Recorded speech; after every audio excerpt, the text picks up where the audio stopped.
The hum of the engine was a familiar lullaby, one Oliver usually welcomed after a long, tiring day at work. He gripped the steering wheel, his shoulders tight with the day's worries, and squinted through the windshield. The sky, once a soft blue, had turned a bruised purple, and the air felt heavy, sticky, as if holding its breath. He just wanted to get home, kick off his shoes, and disappear into the quiet comfort of his apartment. A lone drop splattered on the glass, then another, quickly followed by a scattering of more. At first, it was just a gentle shower, barely enough to warrant the wipers.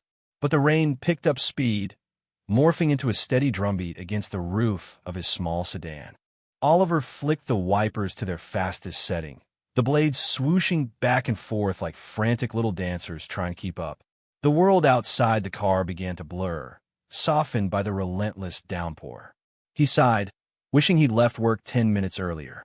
Traffic was already slowing, brake lights glowing like angry red eyes in the deepening gloom. The rain intensified, now coming down in thick, blinding sheets. It wasn't just a rainstorm. It felt like the sky itself was emptying. The road ahead, usually a clear path, was becoming a shimmering, watery tunnel. Each drop felt like a tiny hammer pounding on the metal of his car, making it feel less like a safe enclosure and more like a tin can caught in a waterfall. A shiver traced its way down Oliver's spine, not from cold, but from a growing unease. He'd seen weather like this before, but never when he was behind the wheel, miles from home. The streetlights flickered on, casting ghostly halos in the thick mist of rain. Puddles grew into small lakes, swallowing the white lines that marked the lanes. He pressed harder on the gas, a nervous energy bubbling inside him. He just needed to get past the next intersection, then he'd be on a more familiar street, closer to safety. But the car ahead of him slowed to a crawl, then stopped altogether. Oliver hit his brakes, the tires splashing through the deepening water. His heart gave a lurch. He could feel the water rising around his wheels, a cold, unyielding presence. The rain pounded with an almost angry force, and the sound of it filled his small car, making him feel terribly alone and vulnerable. He looked out the window, his vision obscured by the watery curtain, and a cold dread settled in his stomach. This wasn't just a heavy rain. This was something far more serious. He was stuck. The realization hit Oliver like a cold wave. He wasn't just stuck in traffic. He was stuck in a flash flood.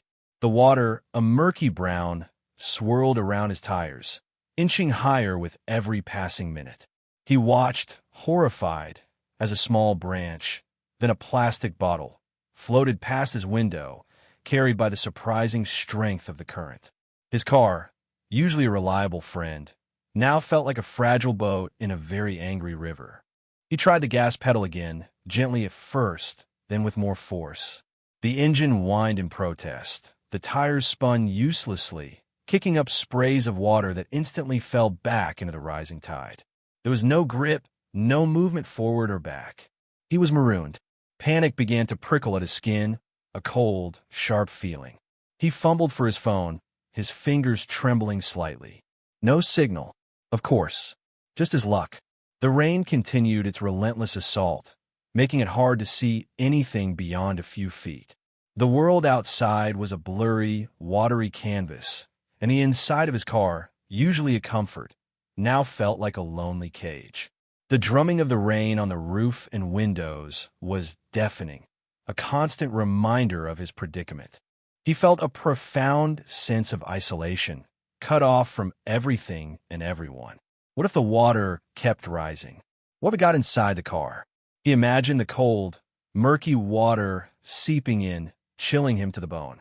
He leaned back in his seat, trying to take deep breaths, but his chest felt tight. He looked around, hoping to see another car, a person, anything to break the terrifying solitude. But the street was empty, swallowed by the downpour. The streetlights, once a comforting glow, now looked like distant, fading stars, barely piercing the watery gloom.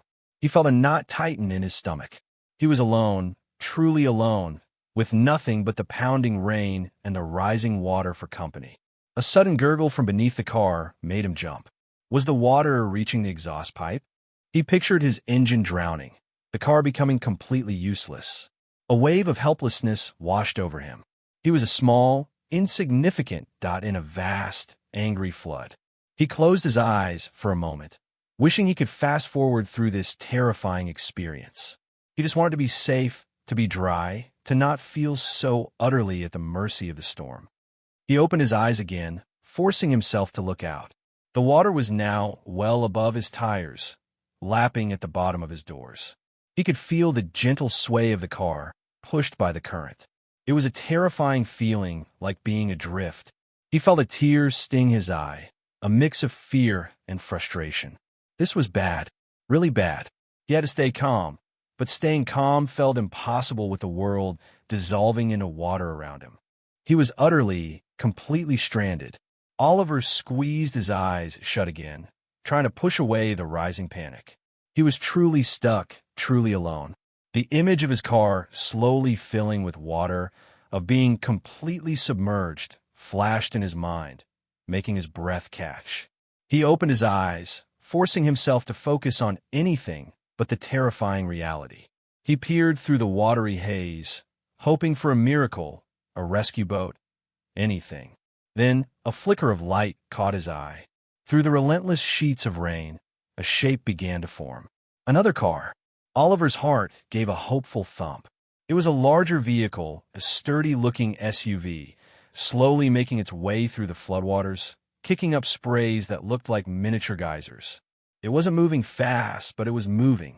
It crept alongside Oliver's smaller car, eventually stopping right beside him, close enough that he could almost reach out and touch it. A window slowly whirred down on the passenger side of the SUV, letting in a gust of wet air and the roaring sound of the rain. A face appeared in the opening, framed by dark, slightly damp hair. It was a person, a man, with kind eyes and a reassuring smile, even in the midst of the chaos. He looked a little worried, but mostly calm. He waved, a friendly, open gesture that instantly eased a tiny bit of the icy fear in Oliver's chest. Oliver, still stunned, managed a weak wave back. He watched as the man, who looked to be about his age, pointed to his own car, then made a gesture that looked like he was stuck too. He then pointed to Oliver's car, then to his own, making a motion like he was inviting Oliver over. The message was clear: my car is also stuck, but come join me. The thought of moving from his own car, even to another one, felt daunting. The water outside looked deep and fast, but the alternative was staying alone in his increasingly vulnerable vehicle. And the man's face, friendly and open, offered a strange sense of comfort. He looked like someone you could trust, not a threat. The man mouthed something, but the noise of the rain drowned out his words. He pointed again, more insistently this time, then gave a thumbs up. Oliver took a deep breath. It was a risk, but staying put felt like a bigger one. At least with another person, he wouldn't be alone. The fear of being trapped in his own car was slowly being replaced by a glimmer of hope, a desperate need for human connection in this isolating flood. The man's presence, though still a stranger, felt like a lifeline. He was also stuck, just like Oliver, but he was offering a shared space, a shared struggle. The man in the SUV, whose name Oliver still didn't know, leaned further out his window. "Hey, over here," he shouted, his voice barely cutting through the roar of the rain. "Come in my car. It's bigger, you'll be drier." He pointed to his back seat, then to the passenger seat, making it clear there was room. "The water's getting pretty high." Oliver nodded, a fresh wave of anxiety washing over him. The thought of stepping out into that swirling brown water was unsettling. It looked cold and fast, and what if he slipped? What if something unseen was lurking beneath the surface? And then there was the thought of being cooped up in a small space with a complete stranger. Oliver was not a naturally outgoing person. He liked his personal space, and the idea of sharing such a confined area with someone he'd never met before, especially in such a stressful situation, made his stomach clench. He hesitated, his gaze darting from the friendly face in the SUV to the ominous floodwaters between their vehicles. A tiny voice in his head whispered warnings. Asterisk, don't trust strangers. What if he's not really trying to help? Asterisk, but another voice, louder and more desperate, argued. Asterisk, you can't stay here. Your car is getting swamped. He's offering a chance to be safer, warmer. Star. The man in the SUV seemed to sense Oliver's hesitation. He offered another reassuring smile, a little more earnest this time. It's okay, he yelled, trying to sound cheerful. I'm Ryan, by the way. Just trying to stay out of trouble like everyone else. He gave a shrug, a friendly, disarming gesture. Come on, before your car starts floating away. Oliver looked at his own dashboard. The water was definitely higher now, lapping at the bottom of the doors, and the floor felt strangely cold. Ryan was right. His car was becoming less of a shelter and more of a trap. He glanced at Ryan again, at his open, honest face, and made a quick decision. The fear of being alone and submerged outweighed the nervousness of being with a stranger. Okay, Oliver shouted back, his voice a bit hoarse. I'm coming. He took a deep breath, pushing down the last remnants of his doubt. He unbuckled his seatbelt, his movements stiff. The prospect of moving into Ryan's car felt like stepping into the unknown, but at least it wouldn't be the unknown of being utterly alone in a rising flood. He just hoped Ryan's car was truly safer, and that the cramped space wouldn't make him feel even more trapped. He braced himself, ready to face the cold, rushing water. Taking a deep breath, Oliver unlatched his door. The moment he pushed it open, a cold splash of water surged into his car, soaking his shoes and trousers. He gasped, the icy shock making him flinch. The current was stronger than it looked, tugging at his legs. He gripped the car door tightly, using it as a shield against the rush of water. Careful, Ryan shouted, leaning over to open his passenger door wider. It's tricky. Oliver pushed himself out, his feet finding the slick, submerged pavement. The water was up to his knees, swirling and cold. He shuffled slowly, one hand on his car for balance, the other outstretched towards Ryan's open door. Each step felt like wading through thick mud, and the force of the water pushed against him, making him wobble. The rain plastered his hair to his forehead and ran in cold rivulets down his face. He felt completely drenched and miserable. Finally, he reached Ryan's SUV. He grabbed the door frame, pulling himself up and into the passenger seat. The interior of Ryan's car was a welcome sight, dry at least, and surprisingly warm compared to the outside world. But as he squeezed himself in, pulling his wet legs inside and shutting the door with a squelch, the space felt instantly cramped. Ryan's SUV was certainly bigger than Oliver's sedan, but with two grown men and the gear Ryan clearly had in his back seat, it felt surprisingly small. Oliver found himself sitting very close to Ryan, their shoulders almost touching. The seats were plush, but the space felt tight, especially with Oliver's slight fear of enclosed spaces kicking in. The sheer volume of the rain beating down on the roof and windows of the SUV was even louder from inside, amplifying the feeling of being closed off from the world. It was a relentless drumming, a constant reminder of the storm raging around them. He felt a familiar tightness in his chest, a little flutter of panic. The air felt thick, heavy with the sound of the rain. He was safe in the water outside, but now he felt almost trapped within this metal box. He shifted, trying to create a bit more room, but there wasn't much to be had. He could smell Ryan's car air freshener, a mix of pine and something vaguely sweet, which usually would be pleasant, but now it just added to the overwhelming sensation of being confined. He closed his eyes for a moment, trying to breathe slowly to calm the rising feeling of being squished. He was safe, yes, but also very, very close to a stranger, with the world outside reduced to a blurry, drumming wall of water. Oliver shivered, his clothes clinging uncomfortably to his skin. He folded his arms across his chest, trying to make himself smaller, to somehow ease the feeling of being pressed into the seat. The thrumming of the rain was a wall of sound, making it feel like they were in their own little world, isolated from everything. He cleared his throat, feeling a little awkward in the sudden silence that had fallen between them. Ryan, sensing Oliver's discomfort, turned slightly in his seat. "Quite a storm, huh?" he said, his voice a warm rumble that cut through the rain's roar. "Never seen it come down this hard this fast." Oliver nodded, grateful for the opening. "Me neither. I was just trying to get home from work." Me too, Ryan replied with a small laugh. Long day today. I work over at the library, helping people find books and use the computers.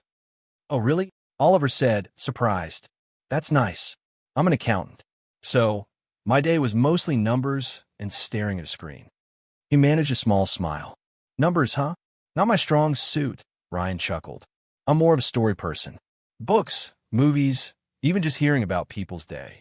He paused, then asked, so what was your day like beyond the numbers? Oliver found himself telling Ryan about a tricky client, a particularly stubborn spreadsheet, and his hopes for a quiet evening. Ryan listened with genuine interest, nodding and making little hums that made Oliver feel heard. It was surprisingly easy to talk to him. Then it was Oliver's turn. What about you, Ryan? What kind of stories did you find at the library today?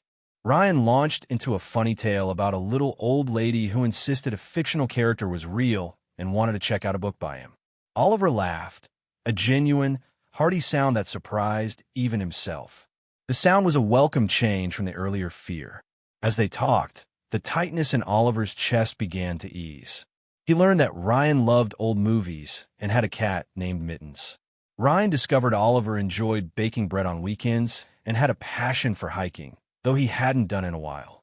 They even found out they both loved the same, slightly obscure band from the 90s. No way, Ryan exclaimed, his eyes wide. You know their album, Echoes in the Attic? Are you kidding? Oliver grinned. I practically wore out my CD. A comfortable quiet settled between them for a moment, filled with the steady rhythm of the rain. The feeling of being squished was still there, but it was softer now, less scary. The car, instead of feeling like a trap, felt more like a small, safe bubble. The noise of the rain, once a threatening roar, began to sound almost soothing, like white noise. It was strange how quickly the feeling of being a nervous stranger had faded, replaced by something much warmer, much more connected. The rain hammered outside, a relentless symphony, yet inside Ryan's SUV, a strange calm had settled. The feeling of being tightly packed with a stranger had begun to melt away. Instead of feeling like a constraint, the closeness now felt protective. It was like they were tucked away in a tiny, secret room, safe from the angry world outside. The powerful SUV, which had seemed so big from Oliver's small sedan, now felt just right for two, a cozy little fort against the storm. Oliver found himself relaxing, leaning back slightly into the comfortable seat. His initial panic about the floodwaters had quieted, replaced by a surprising sense of contentment. He realized he hadn't felt this relaxed in hours, maybe even all day. The roar of the rain, which had been a source of terror and a symbol of his isolation, now transformed into a soothing, rhythmic sound. It was like a gentle shushing, a steady beat that lulled him into a peaceful state. Each drop hitting the roof was no longer a threat, but a soft, repetitive note in nature's own lullaby. He glanced at Ryan, who was quietly humming a tune Oliver recognized as one of the obscure band songs. Ryan caught his eye and smiled, a warm, genuine expression that reached his kind eyes. This isn't so bad, is it? Ryan murmured, almost to himself. We've got a roof over our heads and good company. Oliver chuckled. No, it's really not, he agreed, surprised at the honesty in his own voice. Just a short while ago, he had been shivering with fear, convinced he was facing the worst night of his life. Now he was actually enjoying the unexpected company, the shared moment of quiet refuge. The air in the car, once thick with Oliver's anxiety, now felt light and easy. He could still smell Ryan's pine air freshener, but it wasn't overwhelming anymore. It was just part of the comfortable atmosphere. He even found himself starting to hum along with Ryan's tune, a soft, shared melody in their waterproof bubble. The thought of his own car, sitting forlorn and slowly submerging in the water, didn't fill him with the same dread it had before. He knew it was still out there, but here, in this small, cozy space, he felt protected. The world outside, with its furious wind and rushing water, seemed distant, almost unreal. They were in their own special place, and the sounds of the storm simply reinforced their safe little haven. The feeling of claustrophobia had completely disappeared replaced by a surprising warmth and comfort that settled deep within him. The shared hum from the band's song faded, but the easy feeling between Oliver and Ryan did not. They continued to talk, the conversation flowing as naturally as the rain outside. Oliver found himself sharing stories he rarely told anyone, like the time he tried to bake a fancy cake for his sister's birthday, and it ended up looking like a leaning tower of Pisa. Ryan, in turn, told him about a disastrous camping trip where he accidentally packed a bag of dog food instead of his own snacks. Their laughter filled the small car, bright and genuine, pushing away the lingering shadows of the storm. Oliver hadn't laughed like this in a long time. It felt good, a warmth spreading through his chest that chased away the damp chill from his wet clothes. He looked at Ryan, his face crinkled in a smile, and realized something profound. He wasn't scared anymore. The cold, gripping fear that had made his stomach churn just an hour ago was gone, replaced by a surprising, soft happiness. It wasn't just the relief of being safe and dry. It was the joy of connection. In this strange, unexpected situation, stranded by a flash flood, he had found a kindred spirit. Ryan's easygoing nature and genuine interest made Oliver feel comfortable, truly seen. He felt a sense of belonging, a feeling he often missed in his quiet, orderly life. They talked about their dreams, about places they wanted to visit, and even about silly fears they had as kids. Oliver confessed his childhood fear of thunderstorms, a fear that ironically seemed to have vanished in the middle of a real-life flood. Ryan admitted he still sometimes checked under his bed before go to sleep. Each shared story, each burst of laughter, wove a stronger thread between them. The world outside continued its watery assault, but it felt less and less important. Their little car, once a claustrophobic box, now felt like a secret club, a haven where two strangers were becoming friends. The rain was no longer a threat. It was just the backdrop to their conversation, a rhythmic drumming that emphasized their cozy space. Oliver felt a lightness he hadn't experienced in ages. It was a simple, uncomplicated joy, born from an extraordinary circumstance. He thought about how he'd felt truly alone just a short time ago, the dread heavy in his heart. Now, with Ryan beside him, talking and laughing, that cold fear had completely evaporated. In its place was a warm, happy feeling, like sunshine breaking through the clouds. This wasn't just surviving a flood. It was discovering something truly special. Oliver was in the middle of telling a particularly silly story about his cat, a fluffy Persian named Chairman Meow, when he paused. The drumming sound overhead, which had been a constant companion for hours, seemed to have softened. He cocked his head, listening intently. "Did you hear that?" he asked Ryan, a note of surprise in his voice. Ryan listened too, his smile slowly fading. "Yeah," he murmured, his eyes scanning the blurry windshield. I think it's slowing down." They both sat in silence for a moment, straining to hear over the remaining patter. The heavy, angry roar of the rain had indeed lessened, becoming a gentler, more spaced-out rhythm. It was still raining, but it was no longer the relentless deluge. Oliver could almost make out the outline of buildings through the diminishing sheets of water. As the rain eased, the water outside the car began to change too. The frantic swirling slowed, and the murky surface seemed to drop by tiny, almost unnoticeable amounts. A small piece of debris that had been stuck against Ryan's tire for a long time slowly began to drift away, carried by a weakening current. "Look," Ryan said, pointing. "The water's going down."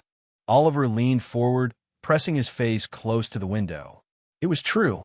The brown water, which had felt like an endless ocean, was slowly, steadily retreating. Patches of pavement began to emerge, slick and dark, but visible. The streetlights, once faint glows, now shone with a clearer, less diffused light. A strange feeling washed over Oliver. It wasn't relief, not entirely. There was a touch of disappointment, a soft sadness. Their unexpected adventure, this bubble of shared stories and laughter, was coming to an end. The thought of stepping back into the mundane world, of leaving the cozy fort and Ryan's easy company, felt a little unwelcome. He glanced at Ryan, who was watching the receding water with a thoughtful expression. Well, Oliver said, his voice a little quiet, I guess that's that. Ryan sighed a small sound. Looks like it, he agreed. He turned to Oliver, his smile a little wistful. It was an interesting way to spend a flood, wasn't it? Oliver nodded, a small smile playing on his lips. More interesting than I ever expected. The warm, happy feeling he'd found inside the car was still there, but now it was mixed with a hint of melancholy. He knew they would soon go their separate ways, and the thought made his chest ache just a little. Their time together had been short, but had carved a special place in his memory. The water continued to recede, revealing more of the street, though it was still covered in mud and scattered leaves. Oliver's car, looking a bit forlorn in the fading light, was now mostly out of the deepest water. Ryan's SUV, being higher up, was almost completely clear. The air felt cleaner, fresher, washed clean by the storm, and the sky was beginning to lighten, showing hints of pale pink and orange where the heavy clouds were breaking apart.